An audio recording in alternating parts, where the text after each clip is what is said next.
कारगिल में आ, आपने भी एक्शन देखा है कारगिल के टाइम पे।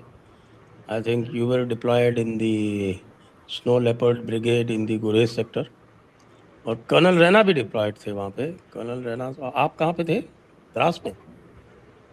हमारे जिस बटालियन के साथ मैं था सर, हम लोग जुजीला के शोल्डर होल्ड कर रहे थे। और ओके। एक बैटरी हमारी वो जो मशकों में थी, बैटरी कमांडर और उसकी पार्टी। जी। और मशको जो है ये बिल्कुल आपके ये गुरेज के बगल में ही लगता है। यस। तो पहले तो मैं थोड़ा सा ये जो है कि मैप शेयर कर देता हूँ। वो जो लड़ाई हुई थी कारगिल की, वो किस तरह से हुई थी, जनरल पांडे? ओके, तो मैं समझाता हूँ उसका। जो ये कारगिल आप जहाँ लिखा हुआ देख रहे हैं, ठीक है, और एक लाइन चल रही है जो पर्पल बैंगनी किस्म की, लाइट बैंगनी किस्म की लाइन है। वो जो लाइन है उसके साथ के उस इलाके के अंदर लड़ाई हुई थी। और जो एक आप एक नीला सा बॉक्स देख रहे हैं जहाँ दराज लिखा है उसके बाईं तरफ, वहाँ पे एक नीचे लिखा हुआ जोजला पास, और ऊपर जो बायां वाला किनारा है वहाँ पर एक आती है जगह काबुल गली। और उस काबुल गली के तुलेल जहाँ लिखा हुआ, अगर आप देखें कारगिल, कारगिल से बाएं दराज, दराज से बाएं चलें तो तुलेल, और वो डावर के इलाका है। एक ये जी जो हाँ। जोजला पास का जो रोड चल रही है, एक वो रोड चल के जा रही है दराज कारगिल की तरफ, ब्लैक लाइन है। हम्म। जहाँ पे जोजला पास है वहां से लेकर के जहाँ तुलेल लिखा हुआ है, वहां पे एक वैली है, उसका नाम है मशको वैली। काफी लोगों ने सुना होगा। तो जब आप कहते हैं लड़ाई की बात, तो कारगिल की जो इंट्रूजन हुआ था, यानी कि जहाँ विंटर पोस्ट या तो ऑक्युपाई नहीं थे, उनकी जरूरत नहीं थी, खाली स्थान था वहां पर, या कुछ पोस्ट विकेट हुए थे, वो इलाका मशको, दराज, कारगिल। वो कारगिल की थोड़ा सा आगे अगर आप जहाँ देखें लाइन ऑफ कंट्रोल का सी लिखा हुआ है, तकरीबन उस इलाके के अंदर बटालिक का इलाका है। इन इलाकों के अंदर ऑक्यूपेशन किया गया था। और जो हाइट्स थे वो तकरीबन 16, 17, 18,000, 18,500 फीट की हाइट्स के ऊपर ये कार्रवाई हुई। अब अगर हम स्नो लेपर्ड्स ऑफ गुरेज की बात करें, तो जहाँ दराज लिखा है, दराज के बाएं आप तुलेल देखें, तो जो इलाका तुलेल है वहां से लेकर के डावर बाएं चलते जाएं, और जहां किरण लिखा है और जहां किरण का एन खत्म होता है, वो जो इलाका है वो इलाका गुरेज वैली का इलाका है। और जहां डावर लिखा है उसके नीचे गुरेज भी लिखा हुआ है। तो ये जो वैली है, वैली जहां गुरेज लिखा है वहां पर एक शमशाबारी रेंज करके है, उसकी हाइट तकरीबन 20 से 21,000, 22,000 फीट की है।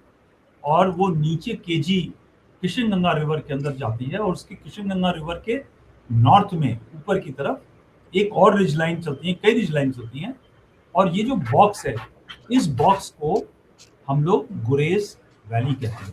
तो अब मैं ये जानना चाहता हूँ कि मैंने पुस्तक जो पढ़ी है थोड़ी सी, वो बहुत पढ़ी है, उसमें ये एक चीज़ जो हाईलाइट हो रही है उसमें, वो ये हो रही है कि कारगिल में आपने 1998 1999 की विंटर में बहुत सारी जो हाई पोजीशंस थी, जो क्रूशल क्रिटिकल पोजीशंस थी, वो आपने छोड़ी नहीं। या लेकिन आपके बगल की जो ब्रिगेड थी 121, उसने तो छोड़ दी। तो ऐसा क्यों हुआ? क्या आप लोगों में कम्युनिकेशन नहीं था? नहीं, कम देखिए, लड़ाई के लिए ऐसा होता है ना, जो थ्रेट होता है, इंटेलिजेंस होता है। इंटेलिजेंस के लिए दो तीन चीज़ें बहुत ज़रूरी हैं। सबसे पहली बात है, आपके पास में कुछ न कुछ नज़र आना चाहिए, कोई ऐसी एक्टिविटी हो जिससे आप एक एनालिसिस बना सकें कि बहुत बड़ा खतरा आपके सामने होने वाला है। और खतरों के जो लेवल हैं लाइन ऑफ कंट्रोल के अंदर, तीन प्रकार के खतरे होते हैं। सबसे पहला खतरा होता है कि भाई टेररिस्ट इन्फिल्ट्रेट करने वाले हैं, और आपको उनके लिए काउंटर टेरर, जो बिकॉज आपके पास फौज इतनी नहीं है, जितनी है आपने इंटेलिजेंस के बेसिस पे वो गैप कवर करना है जहाँ पे आपको इंटेलिजेंस होती है। तो पहला है कि भाई एक ग्रुप आया है और उसका इन्फिल्ट्रेशन है, और आपको अपनी रिसोर्सेज ऐसे बिठाने हैं ताकि आप उन सबको कंट्रोल कर सकें, मैनेज कर सकें, एम्बुश कर सकें, और वो जो चीज़ है वो हो ना सके। दूसरा होता है ग्रैब एक्शन, ठीक है।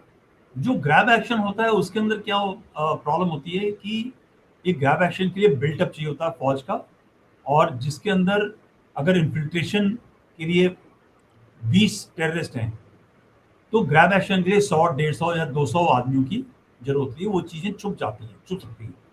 और grab action line of control के ऊपर दोनों तरफ से होता है, जहां पे दुश्मन थोड़ा सा कमजोर, और लाइन ऑफ कंट्रोल का मतलब यही है कि जहां तक हम हावी, जहां हमने कब्जा कर लिया वो हमारा, जो दुश्मन ने कब्जा कर लिया वो उसका है। जो आज है वो चेंज हो सकता है कल को। ये एक साइकोलॉजिकल डोमिनेशन का तरीका होता है, और ये इलाका इंटरनेशनल बाउंड्री नहीं है, एक थोड़ा सा लचीला सिस्टम है, और इसके ऊपर कोई सिग्नेचर ऐसा नहीं है कि वाली लाइन आपकी है, और थोड़ा सा बड़ा गैप होता है।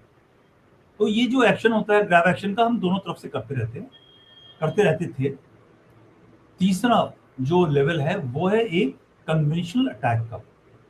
जो कन्वेंशनल अटैक होता है, और इस हाइट के ऊपर जहां पर एक सेक्शन अगर बैठी है 10 आदमियों की, उसको कब्जा करने के लिए आपके पास में कम से कम 120 आदमियों की जरूरत है, और लॉजिस्टिक बिल्टअप होता है 1:12 1:12 1:15 है। एक सीधे सामने तरीके से अगर बताया जाए, जमीन में प्लेन ऑफ पंजाब में अगर आप अटैक करने जा रहे हैं तो एक आदमी को कब्जा करने के लिए आपके पास में तकरीबन 3 से 6 लोग होने चाहिए, क्योंकि जब फायरिंग होती है, आर्टिशलिंग होती है, एम्बुश होता है, कहते हैं रास्ते में माइन फील्ड होती हैं, उस अटैक के अंदर जब दुश्मन तक पहुंचते हैं आप, तो 6 में से 4 या 5 लोग की जान खत्म हो जाती है, 2 ही लोग पोस्ट पर पहुंच पाते हैं। ये जब आप हाई एल्टीट्यूड और सुपर हाई एल्टीट्यूड, ये इलाका 12, 16, 15,000, 17,000 का है, वहां पर 1:12 1:15 का रेशियो होना चाहिए, क्योंकि वहां छुपने की कोई जगह नहीं है। एक एयरबर्स्ट आया आर्टी का तो 10-15 जवान शहीद हो गए। आप ओपन में चल रहे हैं, नीचे से चल करके जब आप 9,000 से 16,000 चल रहे हैं या 12,000 से 16,000 चल रहे हैं, तो वो 4,000 की हाइट चढ़ने के लिए, हर 1000 फीट चढ़ने के लिए कम से कम आपको 2 घंटे के लिए रास्ता चाहिए, और आप खुले होते हैं उस टाइम पे। उस खुले के अंदर जो एक हथियार है, मशीन गन है, रॉकेट लॉन्चर है, मिसाइल है, एयर का हमला है, ये सारी चीज़ें आपके ऊपर भारी पड़ती हैं। तो इंटेलिजेंस में जैसे लोग कहते हैं कि भाई कारगिल वालों को पता क्यों नहीं चला, क्योंकि एक धारणा है, एक तरीका है, एक कंसेप्ट है ऑपरेशन का। जब आपके सामने बिल्डअप होगा जहां पे तकरीबन 2-3 बटालियन इकट्ठी हो जाती हैं, तब आपको खतरे का एहसास हो सकता है। और वो सारी चीज़ें आपको कहाँ से दिखेंगी? आपको 2-3 तरीके से दिख सकती हैं, या तो सैटेलाइट पिक्चर्स हों, या उसके ऊपर आपका कहते हैं कोई दुश्मन से खबर आ जाए, और आमने सामने कोई गांव ऐसा हो जहां से आप लोगों के पास में खबर आती हो। तो जो कारगिल का इलाका है और जहां पे इंट्रूजन्स हुई हैं, उसमें नफरी इतनी ज़्यादा नहीं थी कि जिसमें उतनी बिल्डअप हो और वो नज़र आ जाए। ठीक है, क्योंकि ये तो सिर्फ ऑक्यूपेशन था, ये बिल्कुल नया तरीका था कार्रवाई का, जो पहले कभी हुआ नहीं था और पहले की तरीके से करने की संभावना नहीं थी यहाँ पर। क्योंकि इस जगह को अगर आपने ऑक्यूपाई किया है तो उसको सस्टेन करना बड़ा मुश्किल है। तो ये कहना बड़ा आसान होगा कि उन लोगों को पता नहीं चला और आपको पता चल गया। हमारे पास एडवांटेज था, हमारे पास एडवांटेज ये था कि हमारे सामने गांव थे, हमारे पास इंटेलिजेंस थी, और हमको भी जब पूरी हमने एनालिसिस करी तो हमारी एनालिसिस में ये नहीं समझ में आया था कि इंट्रूजन की पॉसिबिलिटी है या नहीं है, मगर हमको ये पूरा यकीन हो गया कि कुछ न कुछ होना है, या तो ग्रैब एक्शन होना है। तो ग्रैब एक्शन का मतलब आपने विकेट किया और उसने ऑक्यूपाई कर लिया, और विंटर से पहले ऑक्यूपाई कर लिया, या हब के आने से पहले कर लिया, या large number of terrorist groups का।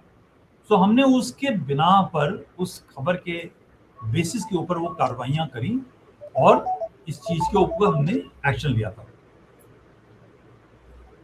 ये सारे एडवांटेज जो कारगिल ब्रिगेड थी ना उनके पास नहीं।